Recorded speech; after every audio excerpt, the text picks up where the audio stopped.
Hello, and welcome to this School of Tomorrow discussion about raising children during a pandemic. My name is Rod Boswell, Principal, Beacon House and Newlands, Islamabad. I'm delighted to say I've got an all-woman panel today, and I'm very, very, very pleased to have everybody here. And I'd like to just do some introductions first, and I'll start by going around the room. My first panelist today is Stella James. Stella, could you tell us a little bit of something about yourself? Hi, I'm based in the UK and I'm an online safety expert. So my specialisms are mostly social media and gaming. And I've become so passionate, I actually created a business around online safety. But my biggest passion is helping teachers and parents understand the online world and basically open conversations up with children, because I think conversation is key. Thank you very much. Thank you. My second panelist for this evening is Dr. Zainab Zadeh. Zainab, could you just tell us a little bit of something about yourself, please? Assalamu alaikum. Hello, everyone. This is Zainab, Dr. Zainab Zadeh, clinical psychologist based in Karachi. I practice as a clinical psychologist, and I've got the opportunity to work during the earthquake here in Pakistan. And this opportunity was a very important learning experience for me. Why? Because I got an opportunity to work with children, school children, teachers, and many other professionals, which helped me learn a few things related to play therapy, and there I developed my speciality with working with children. So I'm President, Pakistan Association of Clinical Psychologists, Vice President, Pakistan Society for Excellence in Psychology, Chartered member British Psychological Society. And I work as a head of child and adolescent mental health in Pakistan Institute of Living and Learning. So thank you very much for this opportunity. Thank you. You're very welcome. And our third panelist today is Professor Maggie Atkinson from the UK. Maggie, can you tell us a little bit of something about yourself, please? Hello, everybody from sunny Essex. My name is Maggie Atkinson. I'm an honorary professor of public policy at Keele University, and I was Children's Commissioner for England from 2010 to 2015, which is about promotion and protection of the rights of the child. Before that, I worked in municipal government, and before that, a very long time ago, I was a teacher of secondary age children in English and drama, and the tougher they came, the better I liked it. I've always worked with children and young people. I think this discussion is vital, and I'm really looking forward to it. I also sit, just to close, as a member of Beacon House's International Advisory Council, and am honoured and delighted to do so. Thank you. And our final panelist today is Hina Azfar, who's also based in Pakistan. Hina, could you tell us a little bit of something about yourself, please? Microphone, Hina. Hina, turn your microphone on. That's right. Thanks, Rod. Yeah, so I'm a psychotherapist. I'm also a lawyer. I'm also a teacher, so I instruct training counselors. And what we're going to talk about today is very close to my heart, because I'm bringing in perspective of course, a therapist and an educator, but also a parent. Thank you very much, and you're very welcome. Okay, I'm going to start off with our first talking point for today. Obviously, the fact that we're all sitting in an online world at the moment is kind of indicative of what's taking place around us. For many years, advocates of youth justice have often pointed to the effects of confinement or isolation as having a detrimental impact on the emotional well-being of young people in custody. In the world of COVID-19, we have essentially done exactly the same thing with all of our children. We've created these kind of similar conditions in one form or another of basically confining them to home. And what I'd like to ask the panel is, what has been the impact of this confinement, and what can educators, parents, and young people themselves do to mitigate the effects? Stella, would you like to start us off, please? Thank you. I think it's been an incredible journey for all of us over the last 4 or 5 months, and I think that children, there's different areas. So my son, for example, he's a 13-year-old boy, and he has been confined, and he's been great until recently, and he has really started to struggle. And I have had to, as a parent, relax the rules about screen time, being online, that type of thing, because it is the only way that he's been able to communicate, because otherwise he would feel incredibly isolated, and it is his communication tool. So one thing that I've been doing as an online safety expert is making sure that I understand what he's doing. So he's been online gaming in a massive way, and I think most parents with boys and girls, young and old, you know, are really having to grasp the fact of what their children, and they're talking about, you know, bucks and, you know, griefers and all, you know, all these terminology that we have no idea what they're talking about. And it's just another part of life where we have to educate ourselves in a modern world with our children. And I think that's part of COVID. And I think parents have been amazing at embracing that. They've become teachers overnight, quite literally. And I think one of the biggest bits of advice that I would give anybody is conversation. Have conversation with your son or your daughter or your students to normalize things. If conversations don't feel right that they're having online, talk to them about it. Don't be scared about having those type of conversations. And I think that's the biggest area that we tend to steer away for, especially in confinement. We don't want to rock the boat. We just, because it is going to impact our children, and they will become more isolated and they will talk less. And I think it's all of our jobs to take that responsibility and encourage those conversations with children and adults. I could talk forever on this, so I am going to hand it over to someone else to finish. Thank you, Stella. Dr. Zainab, please. Yeah, I'd be echoing a few of the things which Dr. Stella said. Situation is pretty much in the same in Pakistan. Children here are also, the screen time has increased. But what I've observed in a 6-year-old little niece of mine, she's taking online classes. The first thing she asked to us, "Oh, I don't like these online classes. Why? Because I can't see my friends. I can't see my teacher or auntie." So the relational space that was being used in school, in the one-to-one interaction or group interaction, that is missing. There is a disconnect. This is what they miss in life, and how this disconnect is affecting them. What I've observed in my niece was that while taking those online classes, she was putting that doll that she used to play. She still plays with that, and that doll is with her. That doll is sitting in class with her. So, which was in a way conveying the message that she's feeling unsafe or insecure for this type of experience where she's pushed in, where she's unable to see her other friends in class. She's unable to interact with teacher. Her complaint was, "Oh, but my teacher is not looking at me. She's not giving attention to the screen that I am, my hand raised." So these type of things are actually leaving children a lot of anxiety, stress to handle. Plus self-regulation is also getting affected by that, because once they are sitting in the online class for screen time, what's happening? They're snacking as well. They're not getting up early in the morning. The classes start at 10 o'clock. So the ease they're getting is, in a way, she's talking about, "Oh, I didn't like this of the teacher. I didn't like of this of my friend." She's muting herself and talking. But I said, "This is not okay." She said, "Oh, don't worry, auntie. My mic is mute." So I'm wondering what impact it will have on the self-regulation. Plus, when here parents are pushed into this situation in a way that they were nowhere in the world parents were trained for that. But here it was a bigger challenge. Why? Because of the resources, limitation of resources. They have to face the challenge of connectivity issues, electricity, and all this frustration that they are facing during this period. The spillover effect is on children, which leaves children with a lot of frustration with aggression. So anxiety, stress, sort of loneliness that they experience because they're unable to interact with their friends. So the sentence they use is, "I'm bored with this boredom." So this thing is very new for everyone.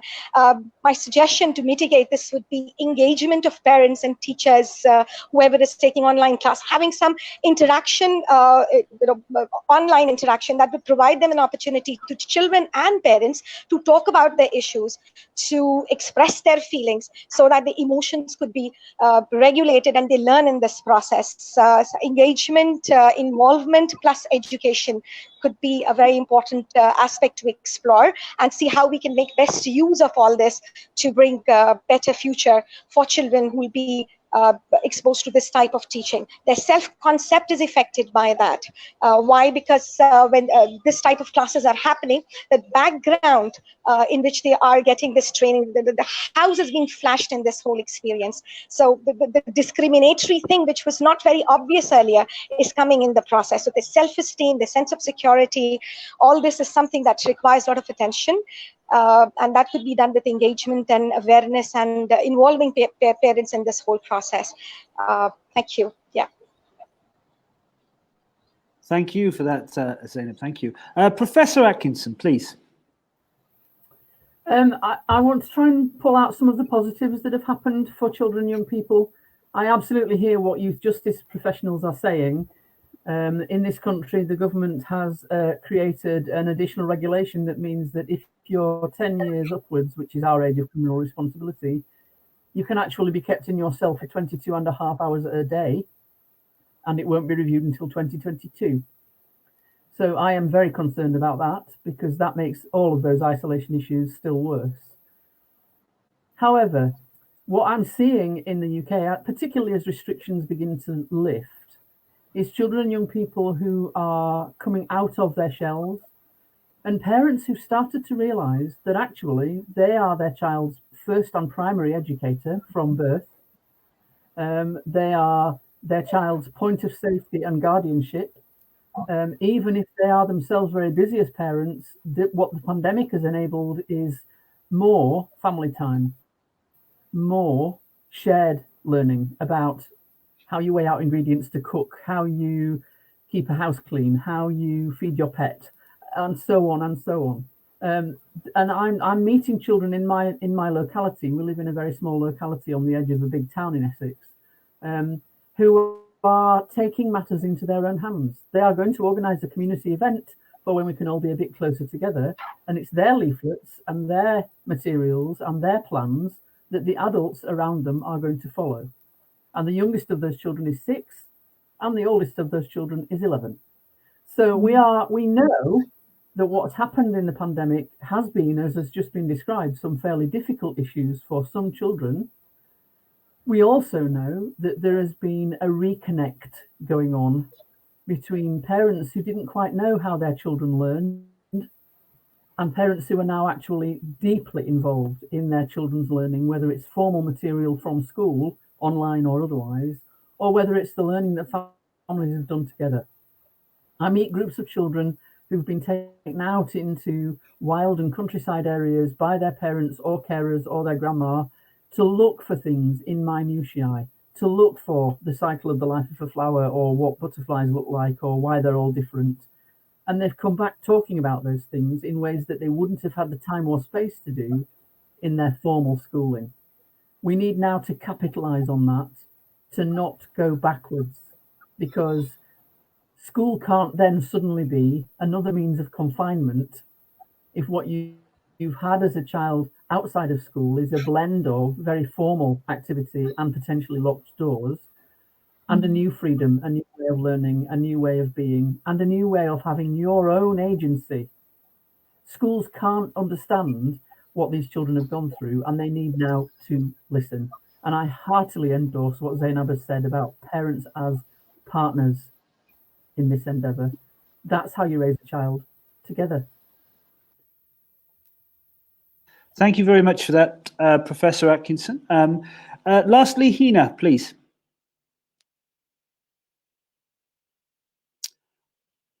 Microphone. So adding on to what, thanks for the reminder, adding on to what everyone has said here. So I'm also thinking, we've talked about where the families are really kind of coming in to help, and there is that kind of role. But moving on from there, homes are not necessarily safe places for everybody. I think that is something that we also need to look to. So the role of the family here becomes questionable. We also have to think of those children and how they might rely on the school system and how they might rely on their peers and friends. So actually, school for them, contrary to what we might feel generally for a healthy child in a healthy state, school might be an escape. It might be somewhere where you come to be safe, to feel safe, within that center of friends, teachers, so on and so forth. So coming in from a point of where really social interaction is, I think, intrinsic to the development of a child, and this is younger children, and in particular, I think more so for adolescents, that social interaction is such a definitive, plays such a definitive role on how the child is actually going to develop. So that has been curtailed in a huge way because of this confinement. And what we also need to understand is we're depriving them of choice. Now, in adolescents in particular, there is a certain element of choice that has started coming in there as part of their development. So now we've kind of taken that away from them. So when my son wants to go out bike, I'm like, you need to go like this, you can't go here, you need to do this. So they're even within the limited choices we're giving them, we're really curtailing them in so many ways, doing what we have to. Again, academics, they have to look at a screen. It's not easy. It's hard to keep looking at the screen and hard to communicate with the screen. So there isn't that much interaction. We still have to learn. We as educators also have to learn how to use it. And I think the system is becoming more smoother, and efforts are being made to make it child friendly. But having said that, there is another element, as Anna mentioned, of the privacy being invaded. So suddenly now you're in the child's home, which they might not want you to be in, right? So again, that element of choice. So again, we can't wait for this period of post-pandemic to address all of this. So first of all, I think, and Maggie had talked about this course, we really need to acknowledge their experience. This is not easy for us as adults. How hard is it for them? There's a struggling developmental stage. You talk about teenagers, there's a struggle within that. We as parents also struggle with it. I promise you educators do too. And added to that, suddenly you're confined. So I think there has to be an open place of actually acknowledging, okay, academics doesn't work out for me this way. This isn't easy. I don't like sitting in front of a computer and interacting with it for 7 hours.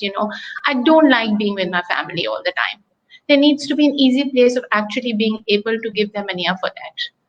So I think that needs to be done both by educators and parents. Everybody needs to be on board. Secondly, I think we're treading a fine line where we have to discipline them too. There has to be a balance between discipline and choice. And I think that is one of the toughest things we have to put in place. But also, I'm going to say it is one of the most imperative.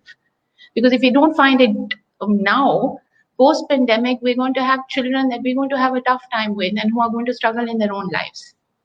So something to be worked around there again in that kind of discourse. And of course, family has a huge role to play in that. So do schools in kind of really coming on board and engaging the children.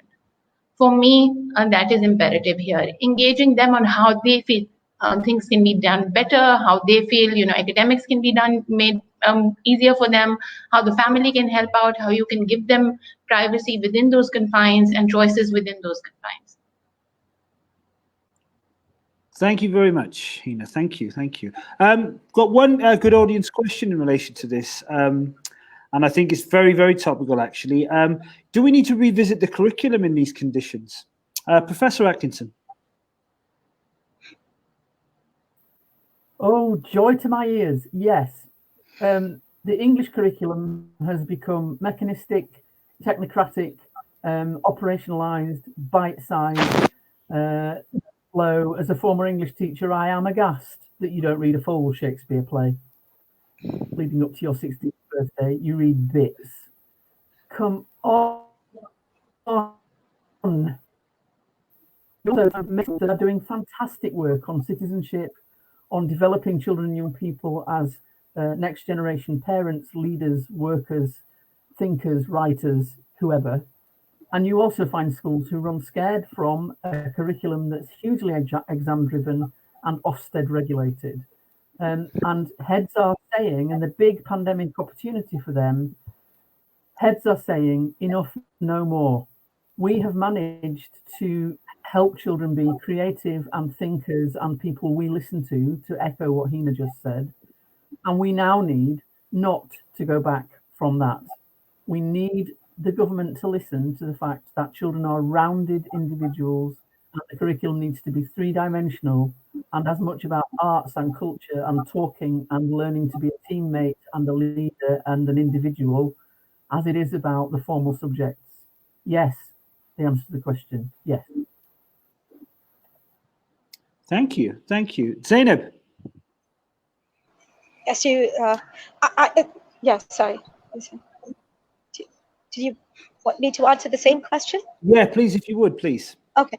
Yeah, yes is the answer, but this is something that whether we do or not, it's inevitable. Why? Because you cannot teach in online classes the way you used to teach in classes. That's not possible. So content might be the same, but the medium of instruction, the way it is delivered, it has to be adapted. Otherwise, you'll not be able to create that impact. So whether we want or not, this eventually has happened and eventually will happen. So the answer is yes. Thank you. Stella. Same so question. there's lots of talk. Yeah. So my day job, I know an online safety expert, but my day job, I work for a curriculum management platform called Learning Ladders. And a lot of the talk from the head teachers in the UK is the recovery curriculum. So looking at the curriculum, and I totally agree with Maggie, it is the perfect opportunity to look at life skills, you know, to look at different things where parents can engage and teach children the things that they really haven't been taught before. So a lot of what we're talking about and what's been pushed is people aren't liking the term the recovery curriculum, but it's about discovery, and it is about creating a new way of learning and using all the amazing tools that we have to engage children in a very, very different way. And I think it's making the world stop and look and go in a positive way out of the pandemic.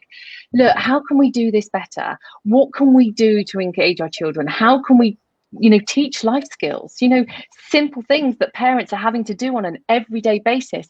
These are going to stand stead long time, you know, in length in children's lives, not so much about, you know, what they're learning online. And I feel quite passionate about that, actually. Thank you. Hina, please. I'm going to link this to the response to the last question. Actually, we were talking about what can we do to mitigate these circumstances. I think it's also to highlight what is presently taking place. So actually, what we're doing is the process of adaptability. At least most of us are in that process, right? The children are too, and perhaps it needs to be highlighted to them. So often when I'm bored by this, I'm not being able to do this, this is so hard. Perhaps we need to then, like we were talking earlier, discipline and balance, go on to a place where you say, yeah, this is hard. So how do we make it easier for you? How do we make it work? So that discourse for adaptability and the recognition of that is also very important here. So the curriculum likewise, and the educators and the parents, I think it has to be like a three-pronged approach where everybody is in that process of adaptability, I think. So the curriculum will have to be changed and become child-friendly, where the screen can actually be productive medium, you know. Thank you, Hina. That's good. Got another question from an audience member here, and talking about what students are actually doing, the children are doing when they're in some of these online lessons. And one of the things that I've seen as a principal is children will log on to a lesson, mute their microphone, turn their camera off, and then disappear for 20 minutes. That's one of the things that I've seen happening. And there's one question here from an audience member that said, how do you control kids that are taking online classes and switching screens? Alt and Tab is the best two keys on a keyboard sometimes, because it means you can kind of switch between things. And I often remember as an IT teacher that's how I spent most of my time trying to check what kids were actually up to. But in terms of being able to see that and being able to manage what children are actually doing in terms of online learning, are there ways in which we can keep them focused, keep them concentrating and not being distracted elsewhere? Stella? Well, with my online safety hat, I think it's all about engagement and being creative as much as you can from an online perspective. And if they're switching screens, I know if you're using Zoom, you can only share, you can't see them switching screens. And it is really hard when we have gaming on and WhatsApp and all of those different things running at the same time as a lesson. And I think we just have to be really creative with the way that we're teaching children. Another thing that's happening, and I don't know whether anyone in the teaching fraternity experienced this, but is Zoom bombing. So there was a real issue with Zoom bombing at the beginning of the pandemic, where people were hacking into these into these platforms and actually just taking over classes. But I just think it's about being creative, and teachers are amazing at that. They're amazing at being creative and energetic. It is so difficult with the older students, and I think, from an engagement point of view, from the age of 8 to 13, it's easier to control what they do. But anything below that, how do you engage with a 5-year-old on a screen? Because they need that personal interaction. It's almost like, look, let them be children and play. The Swedish education system don't start school until they're 7 years old. And I think there's a reason for that as well. And then you've got your 15, your 14, 15, and my son's just gone into those teenagers where it is so difficult. And I sit there and go, look, have you done your work? And I am constantly using blackmail to go, have you done your work? When you've done your work, you can do this. And I know it's bribery, but and teachers can't do that, but it is challenging across the whole board, and there is no right or wrong answer. There is no, it's a down to being as creative as you possibly can. And rewards, right? Kids work fantastically on rewards and a bit of blackmail here or there to keep them engaged. And every platform will give you a report on who is engaged and who isn't. So then what's going on. Every technology can give you whatever you want it to, but you just need to know how to use it and pull that information out. Sorry, I get really passionate about these type of things. No, not at all. Thank you. Hina.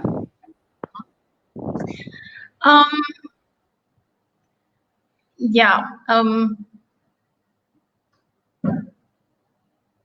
can't hear myself. No, you're good. You're good.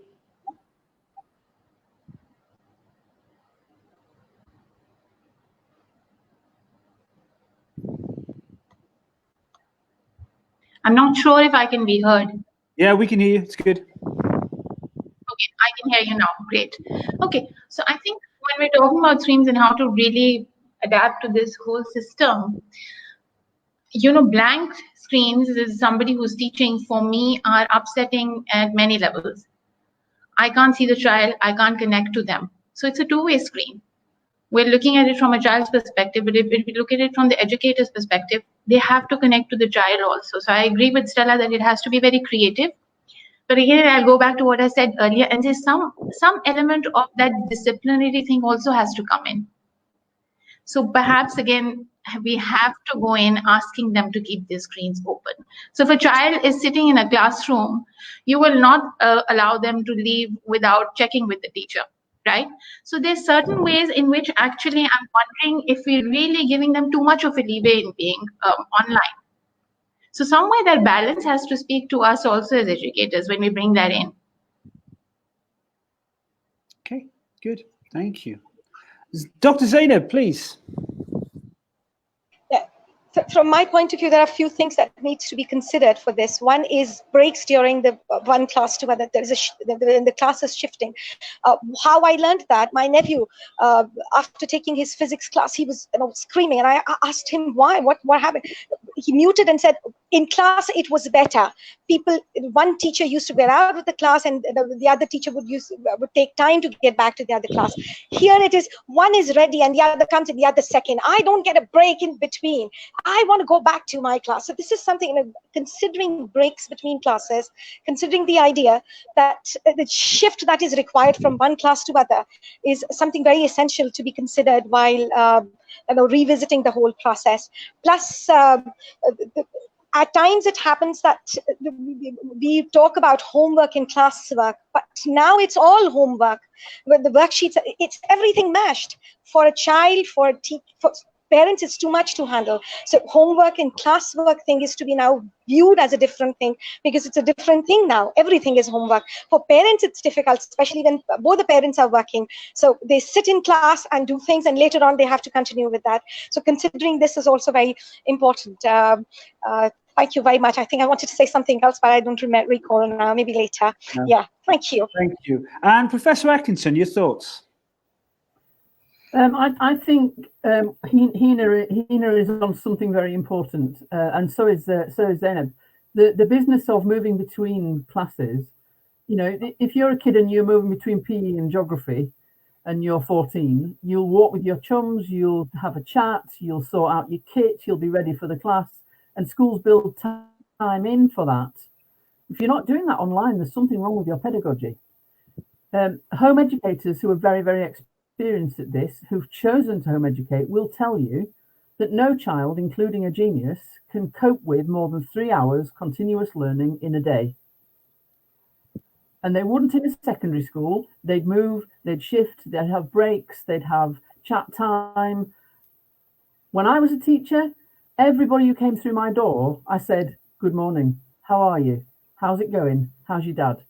Is everything okay? Do you need a chat? I've got 5 minutes at the end." Yeah. If you're a teacher, that practice should not have changed online. You should be capable of ringing your troubled students and ringing their families and pulling in their mum and saying, "Mama, what's going on? Can you just," in just the same way as you would have done when they were walking through your classroom door.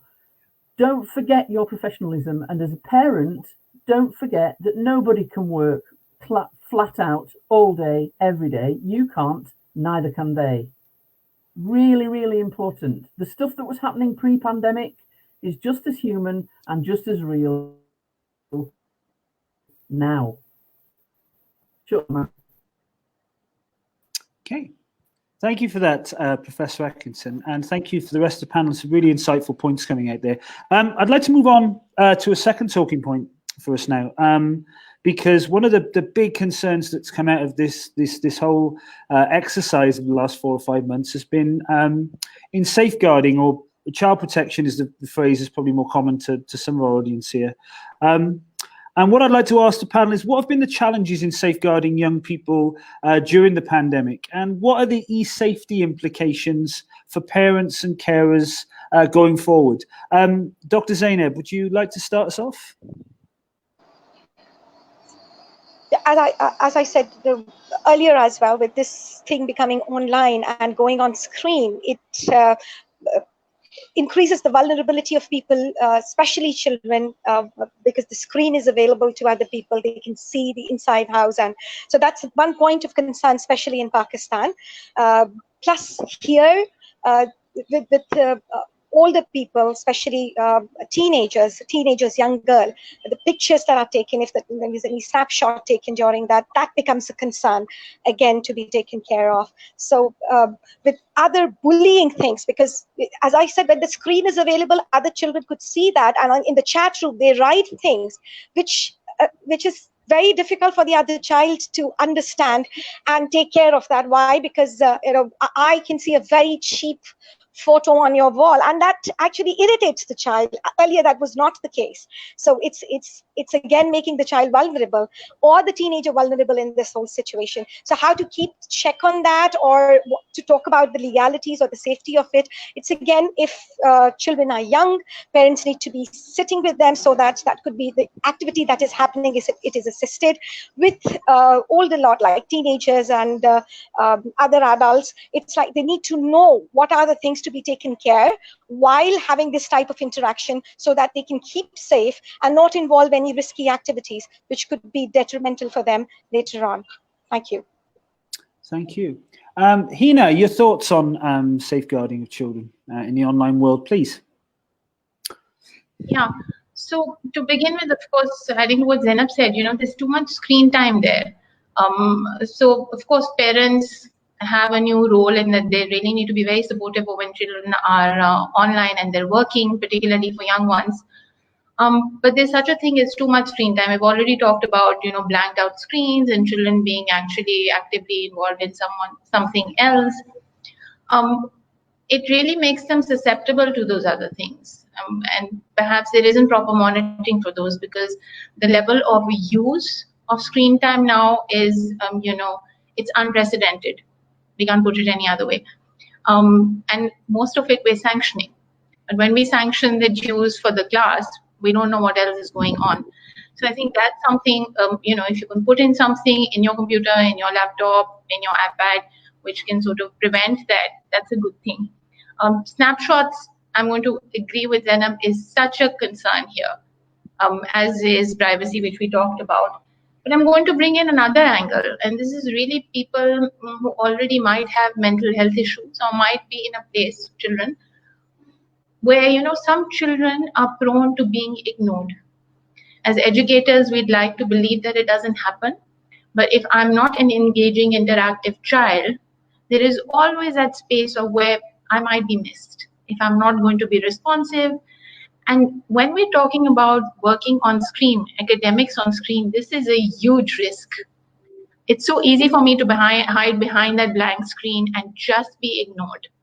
So I'm losing on all that interaction, and for educators, it's very hard. They're already having a hard time coping up with engaging with such children. So, you know, children suffering with mental health issues or almost on the border there, this is going to be a place where they're easily going to be ignored. And this is something we really have to watch out for. Thank you, Hina. And if I could just bring in Stella now, because I know it's an area of specialism for you, Stella. So yeah, I'm going to contradict most probably everything everybody says, but you know, that's why we're here. The biggest challenges that we have, okay, again, it's about using technology to our benefit. So one of the safeguarding risks around bedrooms is children can be embarrassed by the look of their bedroom, but also it creates so many safeguarding issues as well. So what we need to do is teach children actually how to create black backgrounds so that they feel that they're not showing the world to themselves, okay? You can, via Zoom, you know, I know that they're screenshots, but I think as parents, and I think it's about teaching yourself how to manage it. So hacking is one of the biggest areas that are going to be challenging for parents. We need to make sure our passwords are safe. So 3 words mixed up is the safest form of passwords that you will actually have. Gaming, our kids are gaming. Listen, the way they use and the way that they aren't is their communication tool. It's the way that they engage with one another. So we have to understand that, and we have to appreciate that and allow that, but create boundaries. As Hina said, it's creating boundaries around that. At the moment, they are being online more, but we need to look at privacy, okay? There are things happening from a bullying point of view. You've got something called dogpiling. So this is used in places like WhatsApp. So it's an American term from an American football players. And what it basically means is in American football, if you all dive onto somebody, you're dogpiling. So that's a term that's happening, and this is happening with things like WhatsApp. It's coordinated approaches.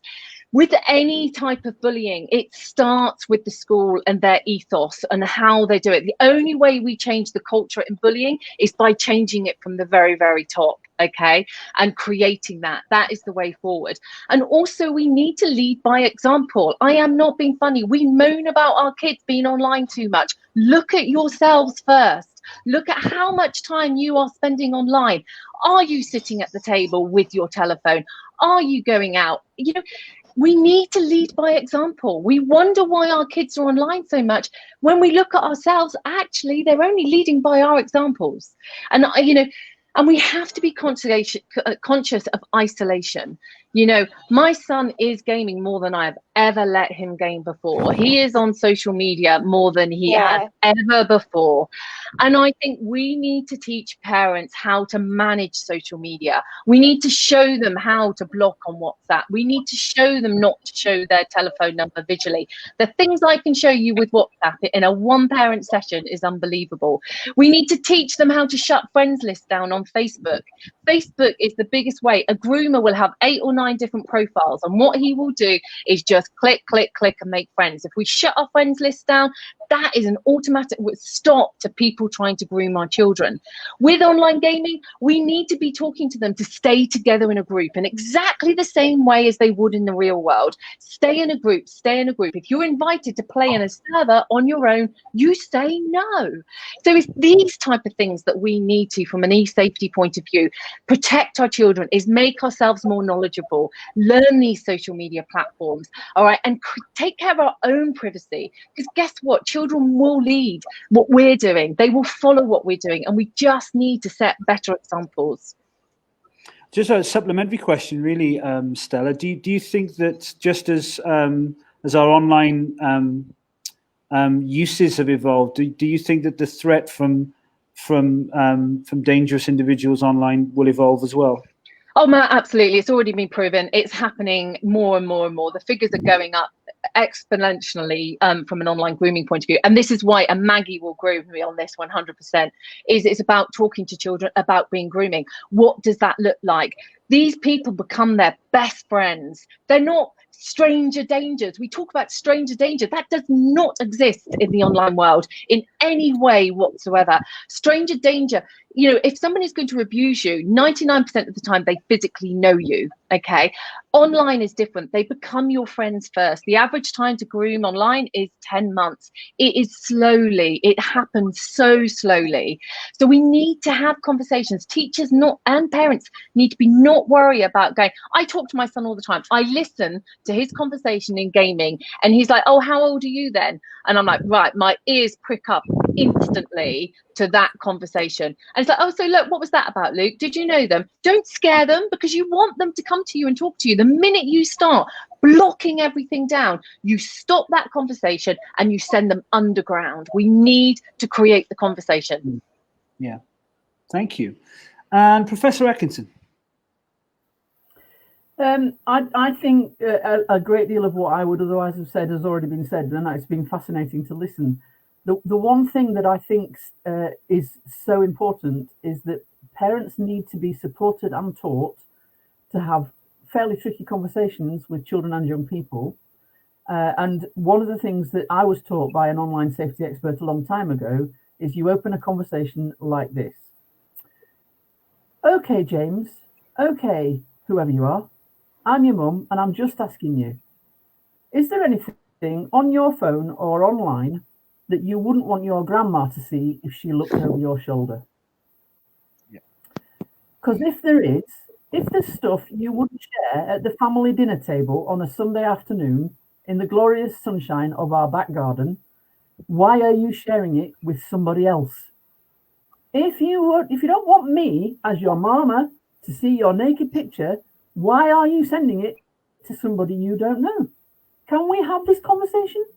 Those are really important conversations. But the other safeguarding issue for me is not just online. There will be children who have come out of isolation, who are coming from behind front doors where there has been what we in England call the toxic trigger issues. Domestic abuse or violence that they may have witnessed, whether verbal or physical or mental or emotional, against them or against another adult in the household by another adult in the household. The misuse and abuse of substances, legal and otherwise, by adults in the same house. And poverty and its ill effects and mental health issues in adults and themselves, they will come back with all three of those, some of these kids, and social services may not know about them, and they may never have been on the radar before, and here we go. And that's on the rise as well. And the final thing I'll say is that grooming online includes in England, and very particularly in almost all white communities in England, the extreme radicalization of children and young people by extreme right-wing political groups who are also posing as their best mates and are making them things that are unconscionable and unbelievable in their normal lives. It's not just about sexual abuse and exploitation, it's about mental abuse and exploitation of very young and developing minds. And all of us need to be part of the game that is involved in pulling them away from danger. You wouldn't let them walk across a railway line, so why are you letting them do dangerous things online? Thank you, Professor Atkinson. I've got some really good questions coming in from our audience today. I've got one here. I'd like to start, Hina, with yourself. How can we teach children to limit their social media usage? How can we get them to spend less time online? You know, I think we'll have to start out by spending more time with them ourselves. So it's a tough one. We talked about this earlier. You know, teaching them so to spin is really akin to, you know, really saying this is the time you have 2 hours or 3 hours or 6 hours. And like Stella said, you know, we have to find those spaces for them because this is now also a place to interact. So I want them to interact. I want them to be able to interact with the only way they can with their friends right now, which is on social media. Do I like it? No. As a parent, as a therapist, I promise you I don't. But we go with what we have in the moment. We're not offered the optimum. This is what we have on offer, so we go with that. So I'm going to say this is not going to be a place where we're going to have, be able to enforce their discipline by asking them to stick with it. This is where we're actually going to have to engage ourselves actively. We talked about being very engaged with them when they're looking at their academics, and Maggie talked about it earlier. We're also going to have to engage with them as parents. We are primary caregivers. We really have to take on that role now. So the only way I'm going to say is limiting is it when they're engaged with the family. And somebody talked about life skills earlier on. And I was in this interesting forum where we really asked the kids, how many of you know how to boil an egg? How many of you can really make a cup of tea? And these are basic things. Can you change a tire on a car when you're a little older? And really, these are things that we can do with them. This is a perfect time for them because in our usual lives, sadly, we are also otherwise engaged, whether usefully or not, and don't have the time to do this. So I think, yes, parental intervention is the answer. Thank you. Professor Atkinson, I think it's interesting to sort of bring you into this one, because I know that obviously in your previous role, and I imagine going back to the start of it when social media was largely an emerging concept, but it exploded over the time when you were in role. What sort of things do you think that we can do to?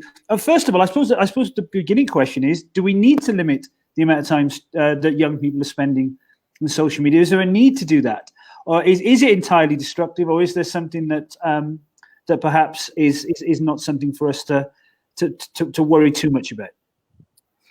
I come back to what Stella said, really, which is how are the adults role modeling? I have made myself not take my phone into my bedroom, because otherwise, the minute I wake up, it's in my hand. The minute before I go to sleep, it's in my hand. What's that about? I'm part of the generation that didn't have them, and I don't think my life was impoverished. But I think there are two things that lots and lots of kids have talked to me about over the course of my career. The first is, well, you're the adult in the conversation. Why don't you just turn the Wi-Fi off? That'll stop me. And that's a good idea. That'll bring them to the table. That'll make them put their gear down. That'll make them look up from the screens, and you as well. But the second thing is, I do some really interesting things online, and it's not all scary, and I could teach you if you gave me 5 minutes. And that comes back to something that Hina said. I am not part of the generation that can have 3 apps running at the same time and still complete a university essay in the middle of it all. I can't listen to rap music and play a game in the bottom right-hand corner of my screen and answer WhatsApp messages and write a 5,000-word university essay. But I know 20-year-olds who can. Yeah. I want to know how you can be so multi-skilled, even in the tech domain that you're living in. How can you do that? Show me. I'm really interested. And that breaks the lock, doesn't it, between my world, your world. If there are moments when it can be our world, then that's absolutely fantastic. That's fantastic. And we do it with my grandson all the time. I and he have a copy of the same children's storybook, and we do bedtime story over the portal at least once a week. And he's turning the pages and I'm turning the pages and I'm saying, what do you think happens next? And he goes, well, I know it's because it's my book. We haven't seen him since Christmas, but boy, have we seen him. And that's really, and it's only through tech that we can do that. We couldn't do it any other way. Certainly. So show me. Yeah. Okay, thank you. Zainab, in terms of social media, are we actually seeing changes to real world behavior that's being caused by excess exposure to social media? Is that actually taking place? So excessive exposure to social media, we have researches and evidences which proves that yes, there are few emotional complications and few of the issues that has been reported earlier. But now I see it from a different point of view. This pandemic has brought this social media thing as a package to us. There is no other. So in the new normal, increased usage of social media is something which is offered to us because this is new normal. When we're talking about new normal, it increases the use of, it increases screen time, it increases the use of social media because we're using now this as a medium for interaction. So in this time, usage would increase, because that's how I take it, that it has come to us as a package. We have this hope that this is a temporary state. So in the new normal, what is excessive use, that is to be described first. If 6 hours class has been taken online, or there are certain interactions that are taking place on social media for the discussion and other stuff, that time is included, and that's an important functional time. So we have to first come up with the criteria, what is excessive use. I agree that we as elders, we set norms and rules, but at the same time now we are offering, earlier we used to buy pencil box or lunch boxes. This time we have bought mobile phones or cell phones or tablets for our children. So we are asking them to increase their media time, social media time. Why? Because it's now required for the function. So keeping this in mind, first the criteria is to be set. And then, yes, with the screen time, no doubt, attention gets affected. When you're connected with people more and you're trying to show things which you know in a pretentious form, that has several impulse control issues and self-concept issues. So, but right now, I'm not sure what would be the right reply to this, because we have to first come up with the first criteria. What is excessive use now? And that could, in my view, that could be actually done by first limiting the time for this type of social interaction. And how we can do that, we have to have a timetable for our classes. With online classes, what has happened, 12 o'clock at night, you get a message, tomorrow is this. So you're not keeping any boundary. So when you're not keeping any boundary, that actually opens a big avenue for mashing other boundaries as well. So what to say to this is, I really don't have an answer. Maybe other researchers would be able to give answer after exploring facts from children, parents, and teachers later on. Earlier facts were, yes, it had several emotional issues, but now the criteria might be different. Thank you. Thank you. And Stella, please, your thoughts. So I'm going to go off on one now. Basically, social media, we have almost created an issue in it itself. We need to start earlier. We need to start teaching them earlier about social media. 64% of 8 to 90-year-olds are actually using social media. And what is social media? YouTube, according to the University of Psychiatrists, did a big report. YouTube is good for mental health in teenagers. It's an amazing learning tool. We all use it in some way, shape, or form.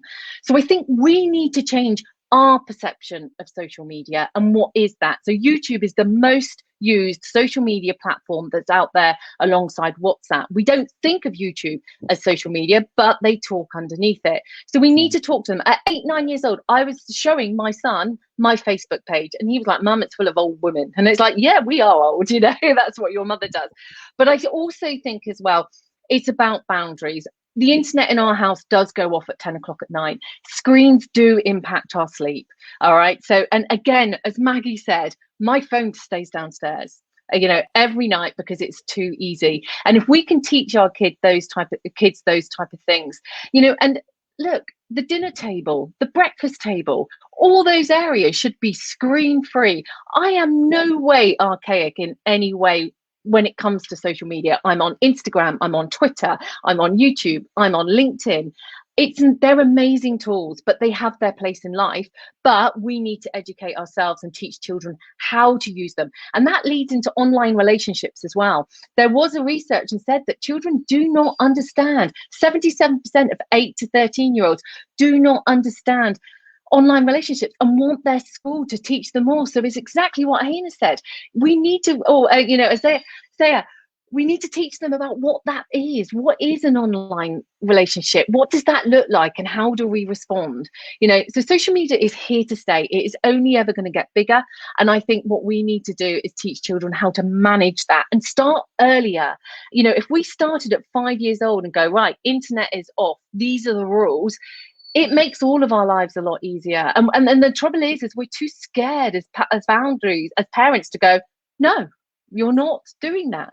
And it's everything we talk. It's about creating those boundaries. We don't let our kids stay out until 11 o'clock at night playing in the road.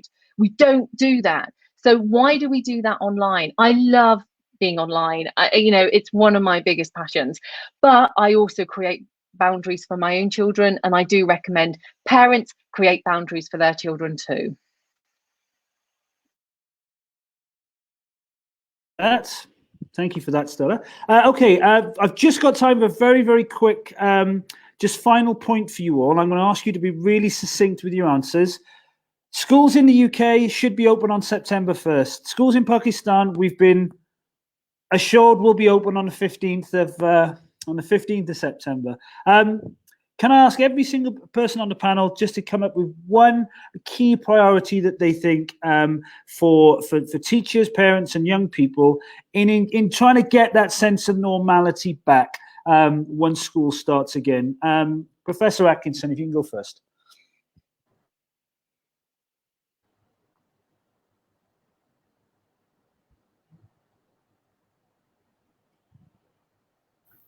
Who are you starting with, Rod? Yourself, Professor Atkinson, if you could, please. Okay. So think about the pastoral curriculum and the need to be a rounded community before you think about a return to crazy adherence to national frameworks for either teaching or examinations. It's important that the balance of schooling is recreated and that parents and the children are the experts in what's happened during this pandemic. So listen before you teach or speak. Thank you very much. Thank you. Hina, what's your key priority for getting back to normal in September? I agree with Maggie, actually. I think there has to be this open place of discourse, allowing children that place to voice their struggles, what they're dealing with, how they're feeling about it, give them that open space and work with that together with the parents. It has to be a three-pronged approach. All three invested parties have to be on board this time. Thank you. Stella. Oh, I'm going to reiterate what Maggie said. Well-being. Look, let's throw the textbooks and everything out the window and bring these children back into class and let them talk about what has happened to them and how they feel about it. We need to bring them their feelings and emotions out as absolute paramount to, you know, whatever they're doing. And I agree with Maggie 100%. Thank you.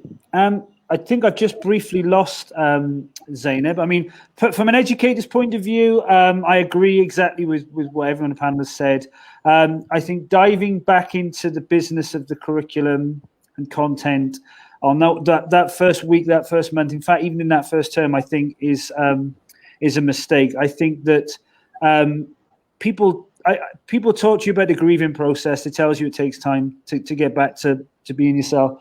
And I think that getting children back to being themselves, playing together, arguing with each other in the real space and time, and feeling comfortable with the fact that things are returning, trying to get rid of some of the fear that which will be present the first time children meet, the first time they encounter adults.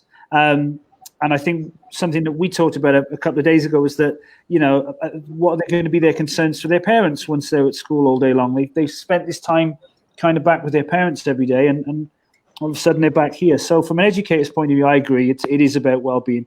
Zainab, do you just want to give us some last thoughts on that particular point, please? Just quickly, one thing, when children join school back, it's important that we give them time to be. It's again a new normal for them. So letting them be in that, arranging few things for parents and children where they can express what's it like for them to get back to this normal again. And from there, we can pick up things to design things for future. So getting first-hand experience from them would be very helpful. And just having patience to let them be in this new normal. Yeah. Thank you. Okay, that almost brings us towards the end. First of all, I'd like to thank our audience around the world today. Sorry if we weren't able to include all of your questions. There's some great ones that are there, and it's been fantastic seeing some of the points that people have raised there. I'd like to thank our panel, Hina, Azfar, Dr. Zainab Zadeh, Professor Maggie Atkinson, and Stella James for some really insightful and candid views today. And I think that that's certainly something that our colleagues will take away from this, and certainly mine will.